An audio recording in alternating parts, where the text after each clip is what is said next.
છો બેટા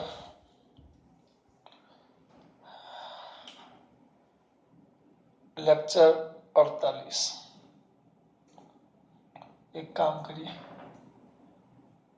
લેક્ચર 46 અને 47 એ બે નો એક્સ્ટ્રા લેક્ચર રિવિઝન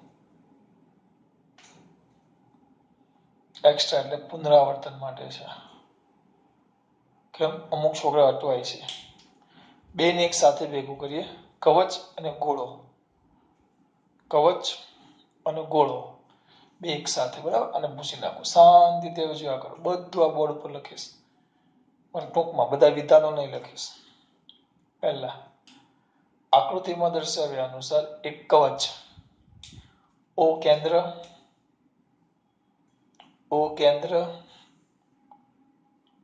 કેન્દ્ર અને આર ત્રિજ્યાનું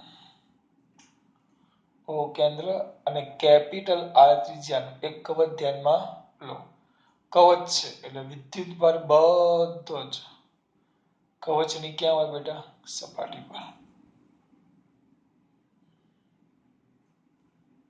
બધો જ ક્યાં હોય કવચની સપાટી ચલો ટૂંકમાં લખું ઓ કેન્દ્ર અને કેપિટલ આર ત્રિજ્યા નું કવચ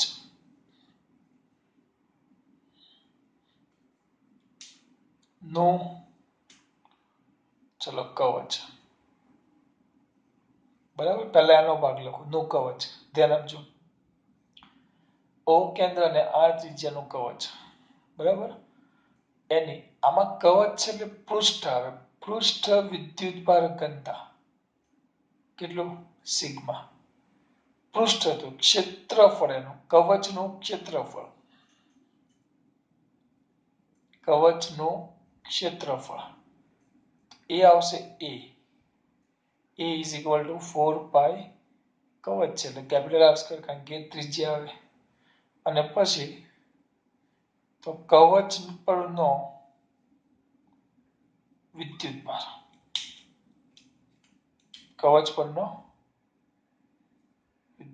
તરત કહેશો sir Q is equal to sigma A sigma એટલે સિગ્મા એ એટલે 4 પાઈ કેપિટલ આર સ્ક્વેર આ તમારું પહેલું સમીકરણ આ કવચ માટે કરો છો તમે અને આ જ વસ્તુ જો હું ગોળા માટે કરતો હોય ગોળા માટે તમારા દીકરાઓને આવડવું જોઈએ ગોળા માટે પહેલો તમારો આ ગોળો જેમાં આખામાં જ વિદ્યુત ભાર હોય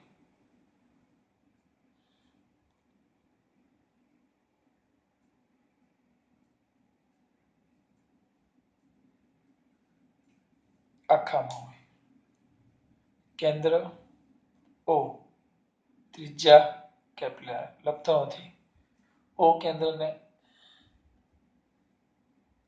ઓ કેન્દ્ર અને આખું લખવાનું આર ત્રિજ્યા નો ગોળો અને કહેવાય કદ વિદ્યુતભાર ઘનતા રો ગોળાનું કદ v is equal to 4/3 પાઈ આખા ગોળાનો એટલે r ક્યુબ ગોળા પરનો વિદ્યુતભાર q is equal to rho v q ના q rho ના rho v એટલે 4/3 પાઈ કેપિટલ R ક્યુબ આટલું બેઠું થઈ ગયો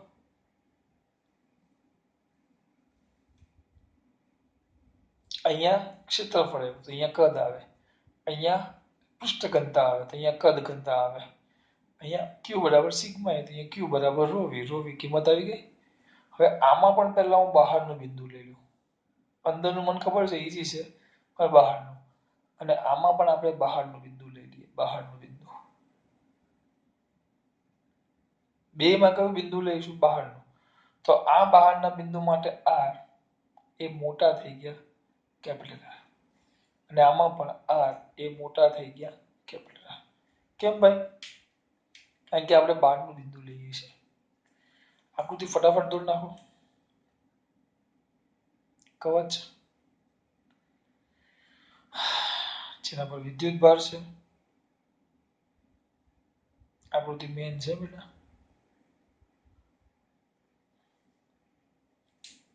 જેનું કેન્દ્ર O છે, એટલે O કેન્દ્ર, અને R ત્રિજ્યાના કવચ છે. એનું કેટલા અંતરે? R અંતરે આવેલા બિંદુ P પાસે, R મોટો છે, બહારના બિંદુ પાસે વિદ્યુત ક્ષેત્ર શોધવાનું છે. કેટલા?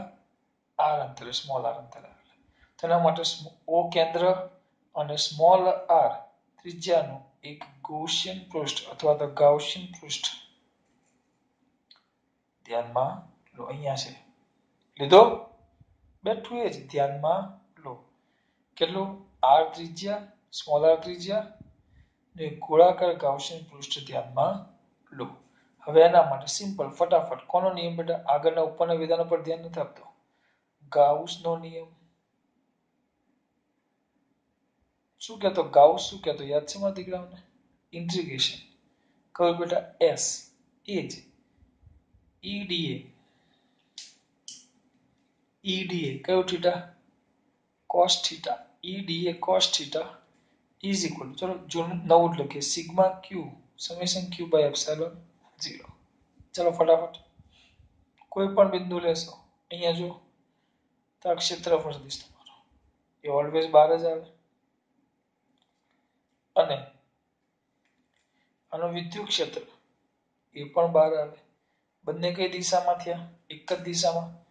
તો અહીંયા લખશું આપણે કે ભાઈ E સમાંતર DA થીટા 0 cos 0 1 અને સમેશન q બોલતું બોલું છું, લખતો નથી. ગાઉસિયન પૃષ્ઠ વડે ઘેરાયેલો કુલ વિદ્યુતભાર.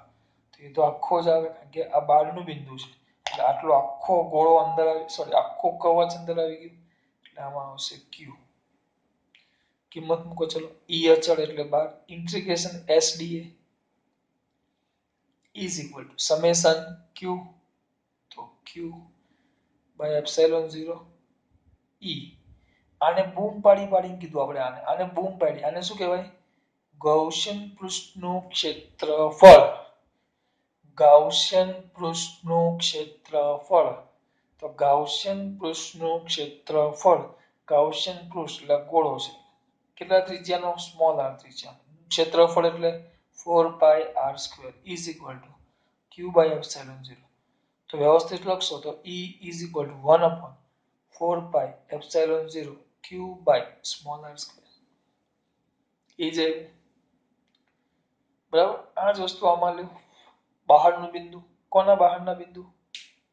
કોના બહારના બિંદુ? અહીંયા પેલા થોડુંક સ્પીડમાં આ ગોળો જેના પર આખામાં વીજભાર વહેંચાયેલો છે. તો આકૃતિમાં દર્શાવ્યા અનુસાર ગોળાના કેન્દ્ર O થી કેટલા અંતરે? સ્મોલ r અંતરે આવેલા બિંદુ P પાસે વિદ્યુત ક્ષેત્ર શોધવાનું છે. આ માટે સ્મોલ r ત્રિજ્યાને O કેન્દ્ર ધરાવતો એક ગોળાકાર ગાઉસિયન પૃષ્ઠ ધ્યાનમાં લો. બેઠું જ છે જો, ધ્યાનમાં લો. બરાબર. હવે એના માટે કયો નિયમ બેટા? ગાઉસનો નિયમ. શું આવશે એના માટે? ગાઉસનો નિયમ બોલો. બેઠું જ, કોઈ ફરક નહીં બેટા. Integration s EDA cos theta is equal to summation q by epsilon 0 sigma q by epsilon 0. હવે જો તમારો, હા મને ખબર છે. ચલો લઈ લો ગમે તે અહીંયા કોઈ જગ્યાએ પૃષ્ઠ લઈ લો. તો ક્ષેત્રફળ સદિશ ક્યાં જશે? DA 12. અને આનો વિદ્યુત ક્ષેત્ર ધન વીજભાર છે, એટલે ધન વીજભારનું વિદ્યુત ક્ષેત્ર હંમેશા કઈ તરફ જાય? 12 તરફ જ. તો બંને કઈ દિશામાં છે? એક જ દિશામાં. તો થીટા કેટલો થઈ ગયો? 0. થીટા કેટલો થઈ ગયો? 0. તો શું આવશે? થીટા 0 થાય તો આ થીટા થઈ ગયો 0. એટલે અહીંયા લખતો નથી, જાતે લખી નાખશો ને કે ભાઈ E અને DA સમાંતર છે, થીટા 0 એટલે cos 0 કેટલા? 1. જો પહેલા ઈ અચળ આના જેમ જ ઇન્ટિગ્રેશન SDA કારણ કે cos થીટા તો 1 અને અહીંયા આવશે સમેશન ક્યુ એટલે ગાઉસિયન પૃષ્ઠ વડે ઘેરાયેલો કુલ વિદ્યુતભાર. તો આ પૃષ્ઠનું બહારનું બિંદુ એટલે આખો ગોળો આવે અને આમાં આખું કવચ આવે. કવચના વિદ્યુતભારને ક્યુ જ કીધેલો એટલે આપણે અહીંયા ક્યુ લખ્યો. ગોળાના વિદ્યુતભારને પણ આપણે ક્યુ કીધેલું તો અહીંયા ક્યુ જ લખશું. અહીંયા આવે ક્યુ બાય એપ્સિલોન 0. હવે ઈ ના ઈ. હવે આ ડીએ એટલે ફરજિયાત યાદ રાખવાનું બોલવાનું ગાઉસિયન પૃષ્ઠનું ક્ષેત્રફળ કદ નહીં ક્ષેત્રફળ જ. ગાઉસિયન પૃષ્ઠનું ક્ષેત્રફળ તે તો કેટલું આવે બેટા 4 pi small r square is equal to q by epsilon 0. વ્યવસ્થિત લખો તો E is equal to 1 upon 4 pi epsilon 0 q by small r square. So બેઠું આવ્યો. સો તો ફરક અહીંયા પડે આ q માં. આ q બરાબર આખા કવચનો વિદ્યુતભાર છે સિગ્મા ઇન્ટુ 4 પાઈ કેપિટલ r સ્ક્વેર આવશે. અને આ q એટલે જો આમાં કિંમત મૂકો આમાં કિંમત મૂકો ચલો તો E is equal to શું આવશે 1 upon 4 પાઈ એપ્સિલોન 0. હવે આ q બદલાઈ જાય કારણ કે આ કવચ છે આખા કવચ પરનો વીજભાર છે તો સિગ્મા ઇન્ટુ 4 પાઈ આખું કવચ એટલે capital r square by small r square 4 pi ગયા sigma by epsilon 0 capital r square by small r square. આ દીકરાઓ અહીંયા અટવાય છે સર q તો અહીંયા q બદલાઈ જાય e નો e તો શું થશે 1 upon 4 પાઈ એપ્સિલોન 0 આ q એટલે હવે ગોળો છે ગોળો એટલે અહીંયા સિગ્મા નો આવે એટલે અહીંયા રો આવે અને અહીંયા ક્ષેત્રફળ નો આવે કદ આવે 4/3 પાઈ r ક્યુબ. આ ફરક આવે છેદમાં r સ્ક્વેર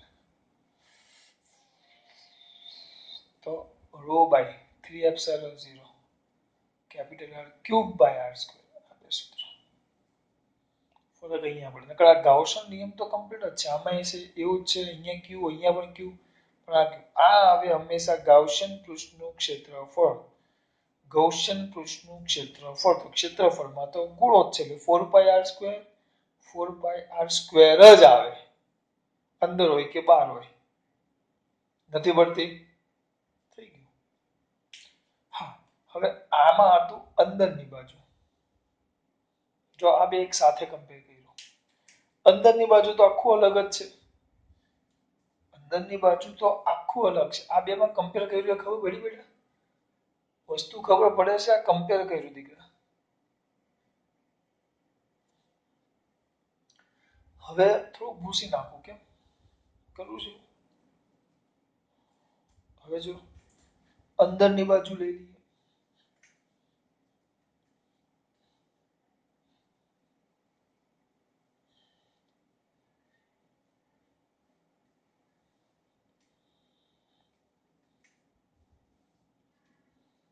ચલો આ કવચ વિદ્યુત ભાર બધો સપાટી પર છે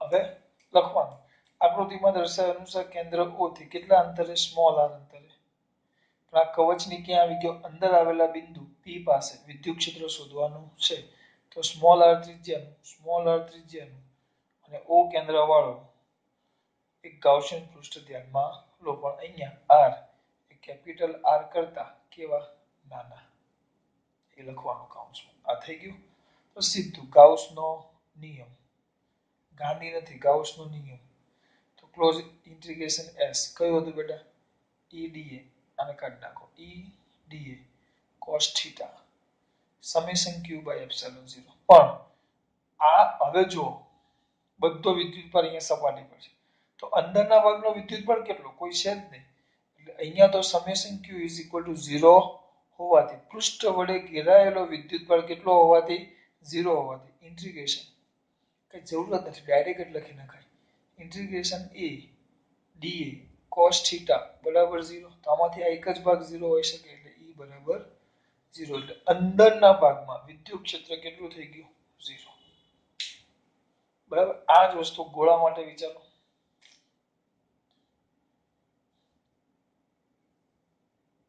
મોટો ગોળો આપણો,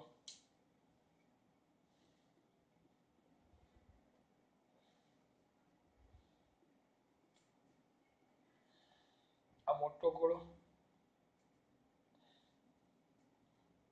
એમાં વિદ્યુત ભાર આ વહેંચાયેલો છે.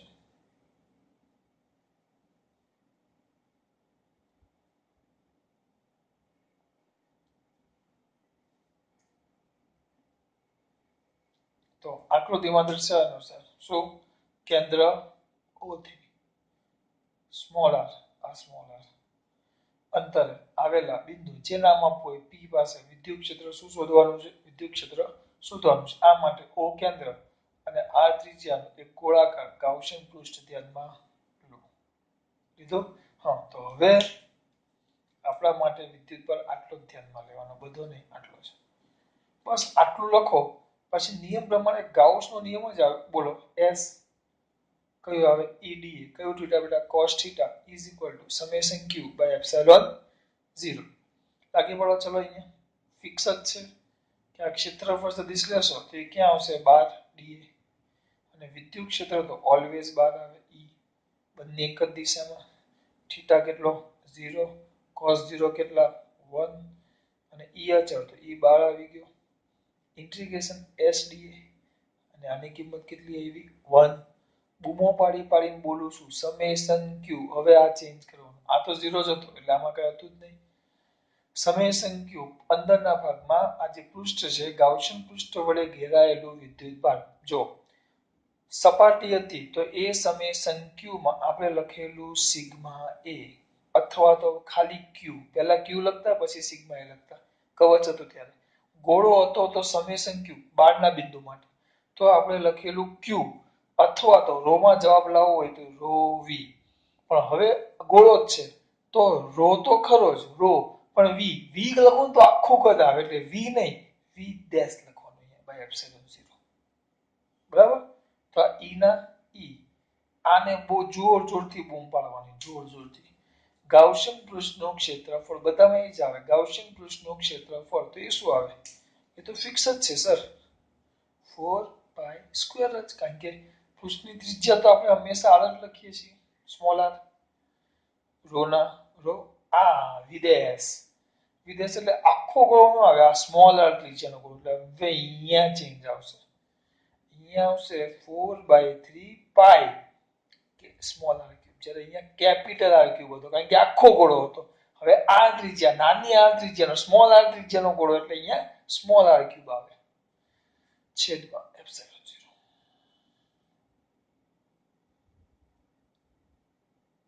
E is equal to rho by 3 epsilon 0 into r. પતી ગયું. ખબર પડી? હવે કોઈને આલેખ લખવાની ઈચ્છા થાય દોરવા બોલવાની તો આપણે હમણાં ચલાવ્યું છે તેમ છતાં પાછું એકવાર એક વસ્તુ તમે જોયું? ના સર નથી જોયું તો જોવડાવો. ચલો કવચ ગોળો, કવચના અંદર E બરાબર 0, બહાર E બરાબર, જો કેમ યાદ રાખવાનું? 1/4π0. બહારનું ભણી ગયા. કવચ હોય કે ગોળો હોય? કવચ હોય કે ગોળો હોય? પણ એનું જો બહારનું બિંદુ હોય તો આ કવચ કે આ ગોળો બંને બિંદુવત વીજભાર તરીકે વર્તે. એટલે હું કેવી રીતે યાદ રાખું સૂત્ર? કવચ હોય કે ગોળો હોય તો બહારનું, અંદર તો 0 જ છે કવચમાં, મગજમારી જ નથી. બહાર માટે E બરાબર 1/4 kq/r². કેના જગ્યાએ 1/4π0 q/r એટલે એની ત્રિજ્યા. આપણે અંતર કયું બિંદુ છે? બહારના બિંદુનું અંતર આવે r. અહીંયા આવશે r². થઈ ગયો? પણ જો અમુક વાર q ની કિંમત મૂકવાનું કે બહારના બિંદુ માટે q ની કિંમત કે તો શું આવે q ની કિંમત બોલો? એ પછી લખીએ. એટલે આના પરથી એક વસ્તુ તો છેલ્લે બેના પરથી લખીએ. આને 1/4π0 સિગ્મા ઇન્ટુ a. a એટલે કવચનું ક્ષેત્રફળ 4π R² by small r². r square એટલે sigma by epsilon 0 capital R square by small r square. એટલે આપણા માટે એક સૂત્ર આ થયું. આ બેને ધ્યાનમાં લ્યો, આ બેને એકા અને એકા. તો આના પરથી નાનો છોકરો એ કે મને કે સર આના પરથી ખબર પડે ઈ ચલે છે 1/r સ્ક્વેર. ગોળાનો અંદરનો ભાગ અને ગોળાનો બહારનો ભાગ. અંદરના ભાગનું સૂત્ર ડાયરેક્ટ જ યાદ રાખવું પડે, નકર આખું મેળવવું પડે. E = rho by 3 epsilon 0. અહીંયા સિગ્મા બાય એપ્સિલોન 0 તો અહીંયા rho by 3 epsilon 0, પણ સૂત્રમાં 4/3 આવે, કદ આવે એટલે અહીંયા 3 by અહીંયા આવશે r cube capital by small r square. Sorry અંદરનો ભાગ છે એટલે ઇન્ટુ ચલે છે શું આવશે r. ચલે છે શું આવશે r. યાદ ન આવે, જો મને અમુક વાર સૂત્ર યાદ ન આવે તો મને મેળવતા કલાક ન થાય, મને એક જ મિનિટ થાય. સીધું અહીંયા જો ઇન્ટિગ્રેશન સીધું e dA cos θ = summation q by epsilon 0 e ના e dA એટલે આ તો 1 થઈ જાય cos θ. ગાઉસિયન પૃષ્ઠનું ગોળાકારનું ક્ષેત્રફળ 4 pi small r square. Gaussian પૃષ્ઠનું એટલે તો એ જ આવશે અંદરના ભાગમાં. અંદરના ભાગમાં છે, અંદરના ભાગમાં તો રો ઇન્ટુ કવચ જેટલો વિદ્યુત ભાર આવે એટલે કવચની ત્રિજ્યા લખી નાખવાની 4/3 small r cube by epsilon 0 4 pi r square એક ગયો તો આવી ગયું. જો શું આવી ગયું મેં હમણાં લખ્યું એ = rho by 3 epsilon 0 into r. તો આના પરથી કહેવાય કે e ચલે છે r અને આ e = એ તો ફિક્સ જ છે બહારના ભાગમાં 4 pi epsilon 0 q by small r square. q ની કિંમત મૂકો તો 1/4 પાઈ એપ્સિલોન 0 q એટલે rho કારણ કે ગોળો છે, v 4/3 પાઈ સ્મોલ સોરી આખા ગોળો બહારના બિંદુ માટે આખો ગોળો લઈ લેવાનો એટલે r ક્યુબ. માં દીકરાઓને અહીંયા લોચો પડે છે. આમાં બેટા કેમ આપણે સ્મોલ r ક્યુબ લખ્યું? કારણ કે ગોળાની ક્યાં છે અંદરનો ભાગ છે. અંદરનો ભાગ એટલે જેટલી આની ત્રિજ્યા છે કવચની એટલો વિદ્યુત ભાર આવે અને બહારના ભાગમાં આખો ગોળો આવે એટલે r ક્યુબ લખીએ છીએ છેદમાં સ્મોલ r સ્ક્વેર. 4 પાઈ ચાલ્યા ગયા rho by 3 epsilon 0 r cube by small r square. તો આ બંને પરથી e ચલે છે 1/r સ્ક્વેર. હમણાં કરેલું આને કાઢી નાખો. તેના પરથી બે આલેખ હમણાં દોરેલા છે. સિમ્પલ ફટાફટ દોરો. આમ આલેખ દોરો. આમ બરાબર. કોના આલેખ છે? e વિરુદ્ધ r ના. તો અંદરના ભાગમાં e0 અને બહારના ભાગમાં e ચલે છે 1/r સ્ક્વેર. અંદરના ભાગમાં e ચલે છે r તો સીધું પછી e ચલે છે 1/r સ્ક્વેર.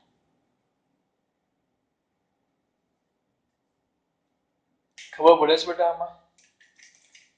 ચલો ઓછામાં ઓછી આ બંને થિયરી બેટા કમ્પલસરી 3 વાર લખવાની છે, 3 વાર તો યાદ રહેશે.